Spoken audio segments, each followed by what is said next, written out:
Warm shafts of sunshine streamed through the canopy of leaves and flickered over Fireheart's pelt. He crouched lower, aware that his coat would be glowing amber among the lush green undergrowth. Paw by paw he crept beneath a fern. He could smell a pigeon. He moved slowly toward the mouth-watering scent until he could see the plump bird pecking among the ferns. Fireheart flexed his claws, his paws itching with anticipation. He was hungry after leading the dawn patrol and hunting all morning. This was the high season for prey, a time for the clan to grow fat on the forest's bounty.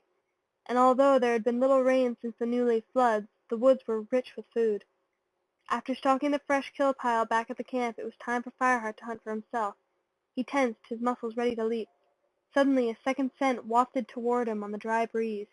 Fireheart opened his mouth, tipping his head to one side.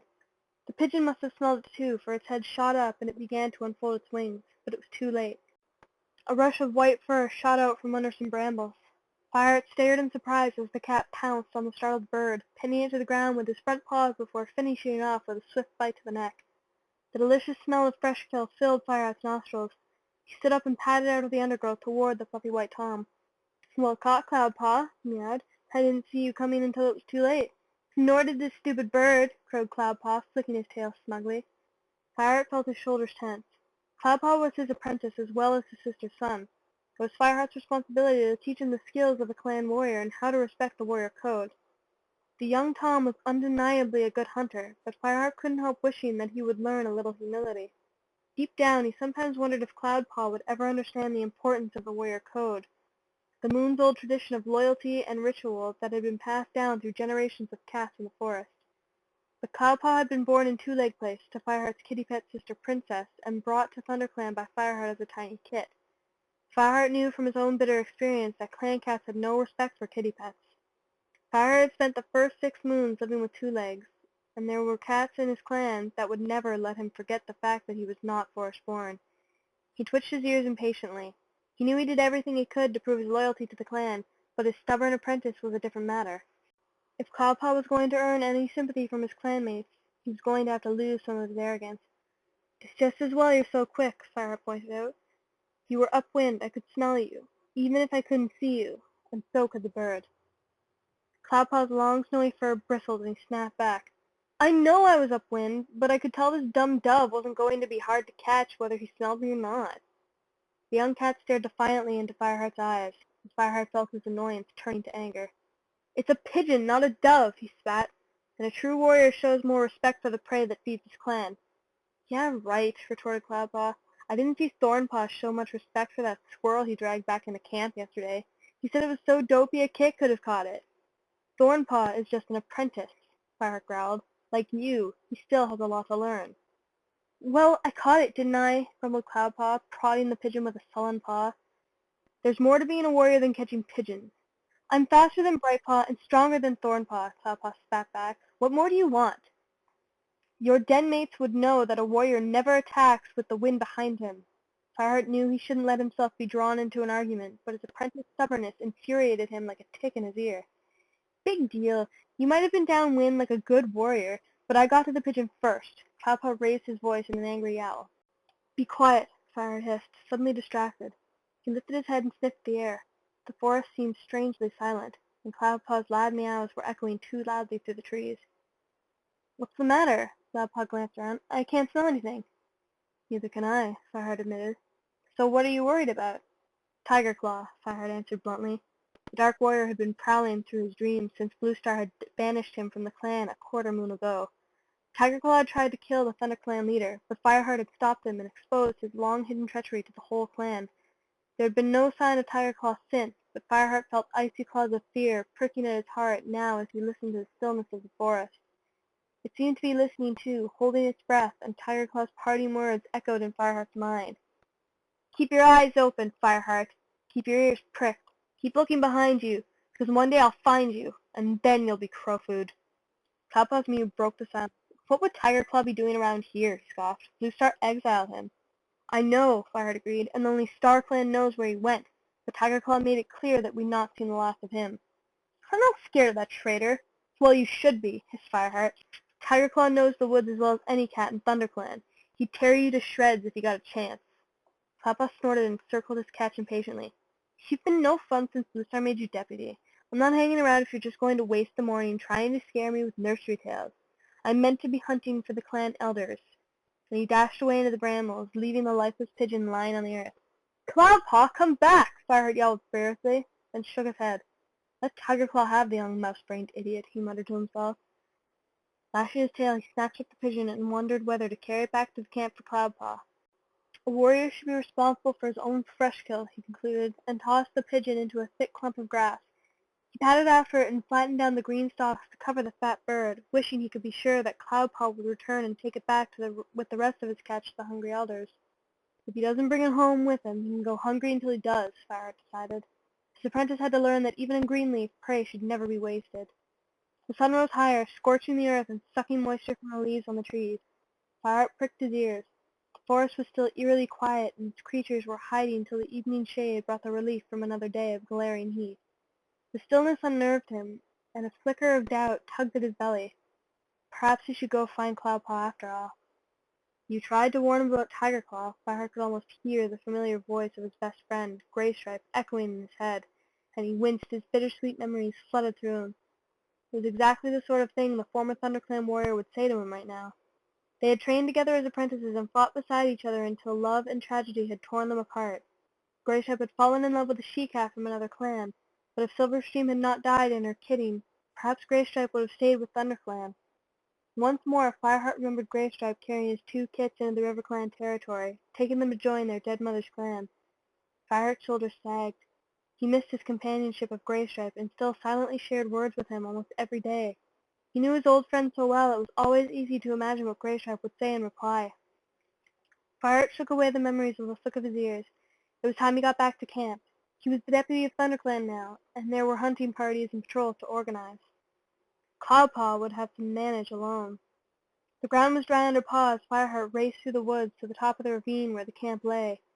He hesitated for a moment and enjoyed the surge of pride and affection he always felt as he approached his forest home. Even though he had spent his kithood in Two-Leg Place, he had known since the first time he had ventured into the forest that this was where he truly belonged. Below him, the ThunderClan camp was well hidden by thick brambles. Bounding down the steep slope, Fireheart followed the well-worn path to the gorse tunnel that led into the camp. The pale gray queen, Willowpelt, lay at the entrance to the nursery, warming her swollen belly in the morning sun. Until recently she had shared the warrior's den. Now she lived in the nursery with the other queens while she waited for her first litter to be born. Beside her, Brindleface affectionately watched her 2 kits as they tussled on the hard earth, scuffing up small clouds of dust. They had been Cloudpaw's adopted littermates when Fireheart had brought his sister's firstborn into the clan. Brindleface had agreed to suckle the helpless kit. Cloudpaw had recently been made an apprentice, and it would not be long before Brindleface's own kits were ready to leave the nursery too. A murmur of voices drew Fireheart's gaze toward the high rock, which stood at the head of the clearing. A group of warriors was gathered in the shadows beneath the rock on which Bluestar, the leader of ThunderClan, normally stood to address her clan. Fireheart recognized Darkstripe's tabby pelt, the lithe shape of Running Wind, and Whitestorm's snowy head among them.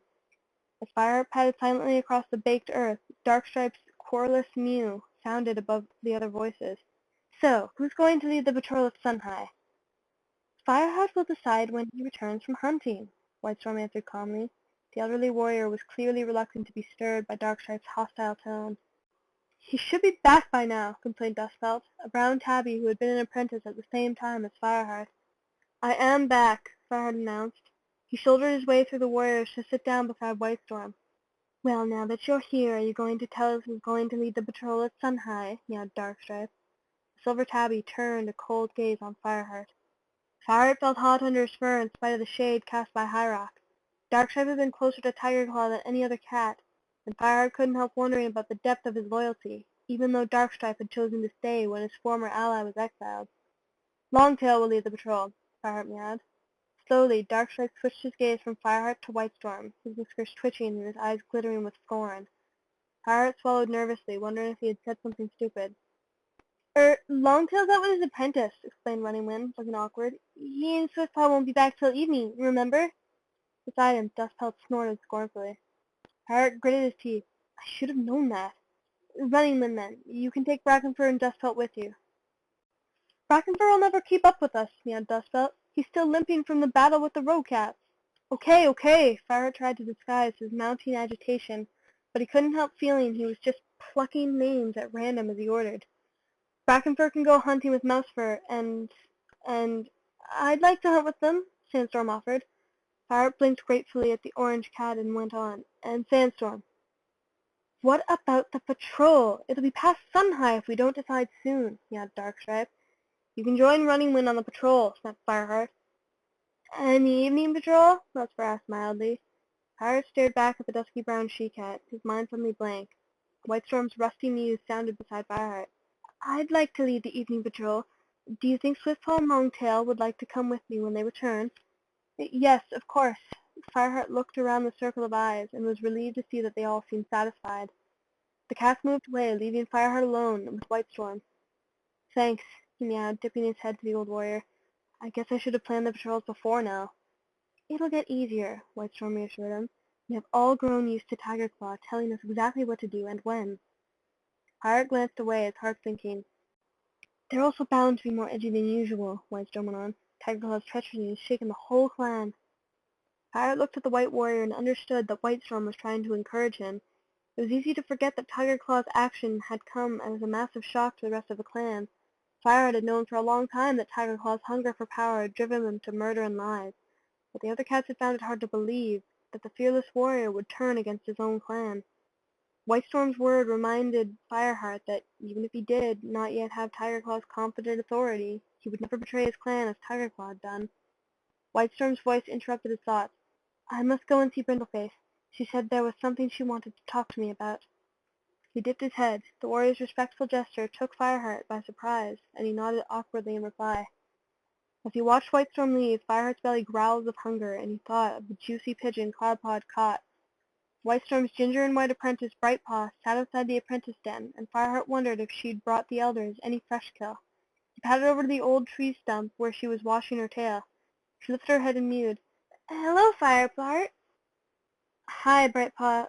Been hunting? Fireheart asked. Yes, replied Brightpaw, her eyes shining. It's the first time Whitestorm let me out by myself. Catch much? Brightpaw looked shyly at her paws. 2 sparrows and a squirrel. Well done, Fireheart purred. I bet Whitestorm was pleased. Brightpaw nodded. Did you take it straight to the others? Yes. Brightpaw's eyes clouded with worry. Was that okay? She mewed anxiously. That was great, Fireheart assured her. If only his own apprentice were so reliable. Cloudpaw should have been back by now. The elders would need more than 2 sparrows and a squirrel to fill their bellies. He decided to visit them to check that they were not suffering too much from the greenleaf heat. As he approached the fallen oak where the elders made their den, voices drifted up from behind its bare branches. The Willowpelt kits will be born soon. That was Speckletail. She was the oldest queen in the nursery, and her single kit was weak and small from its age after a bout of white cough. You kits are always a good omen, purred One Eye. Darkland knows we could do with a good omen, Smalley muttered darkly. You're not still fretting about the ritual, are you? Croaked Patchbelt. Fireheart could imagine the old black and white Tom flicking his ears impatiently at Small The what? Mewed One Eye. The naming ceremony for the new clan deputy, Patchbelt explained loudly. You know, when Tigerclaw left a quarter moon ago. It's my ears that don't work as well as they used to, not my mind, snapped One Eye. She went on, and the other cats listened in silence because One Eye was respected for her wisdom in spite of her bad temper. I don't think StarClan would punish us just because Blue Star failed to name the new deputy before Moon High. The circumstances were very unusual. But that just makes it worse, fretted Dappletail. What will StarClan think of a clan whose deputy turns against it and whose new deputy was named after Moon High?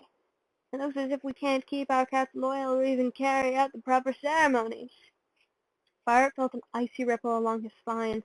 When Bluestar had learned about Tigerclaw's treachery and banished him from the clan, she had been too upset to carry out proper rituals for appointing a new deputy.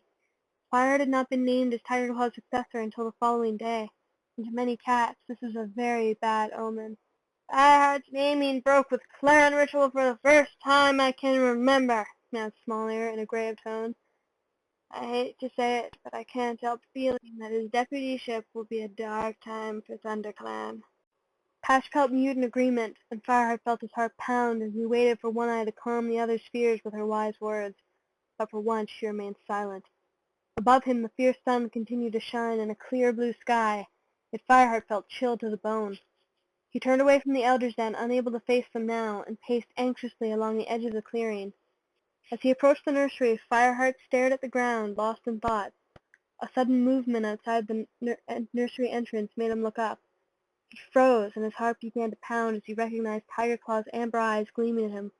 Horrified by the familiar gaze, Fireheart blinked in alarm. Then he realized that it was not the fierce warrior he was looking at, but Bramblecrit, Tiger Claw's son.